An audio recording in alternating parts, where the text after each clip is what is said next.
Պատմական գոլ է։ Պատմական գոլ էր թեման։ 2002 թվականի Չեմպիոնների լիգայի խաղարկության եզրափակում ով Զինեդին Զիդանին կատարեց լեգենդար գոլի փոխանցում։ Ռոբերտո Կարլոսը։ Ճիշտ է, որ թվականի աշխարհի առաջնության եզրափակում Ջեֆրի Հըրսթը խփեց հանրայինի ուրվական գոլը։ Ճիշտ է։ Իսպանիայի գավաթի խաղարկությունում որ թիմին Լիոնել Մեսսին խփեց գոլը։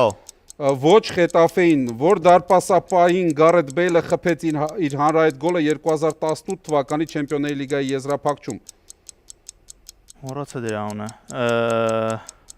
2018 Չեմպիոնների լիգա, արագ, ավելի արագ։ Լիվերպուլի դարպասապահներ մոռացա անուն, անցանք։ Լորիս Կարիոսին 1998 թվականի աշխարհի առաջնության քառորդ եզրափակում Դենիս Բերկամպը խփեց մունդիալների պատմության ամենագեղեցիկ գոլերից մեկը, իսկ ով էր այդ խաղում Նիդերլանդների մրցակիցը։ Արգենտինա։ Ճիշտ է, Չեմպիոնների լիգայի 2017-18 թվականների խաղարկությունում Կրիշտիանո Ռոնալդոն շրջադարձ շքեղ հարվածով գրավեց Յուվենտուսի դարպասը, իսկ որ փուլում կայացավ այդ հանդիպումը։ Քառորդ եզրափակիչ։ Ճիշտ է, 1997 թվականին Ռոբերտո Կարլոսը Բրազիլիայի հավաքականի կազմում խփեց պատմության ամենագեղեցիկ գոլերից մեկը տուգանային հարվածով, ում հետ էր մրցում Բրազիլիա։ Ճիշտ է, հենց այդ ֆուտբոլիստի խփած, բայց չարցանագրված գոլը 2010 թվականի աշխարհի առաջնությունում դարձավ վառ համակարգի ներմուծման հիմքը։ Կարլոս Տևեսը։ Ոչ, ճիշտ պատասխանն էր Ֆրենկ Լեմպարդը, նրա գոլը ակնհայտ գոլը չարցանագրվեց։ Հասկացա, Գերմանիային, հա։ Այո,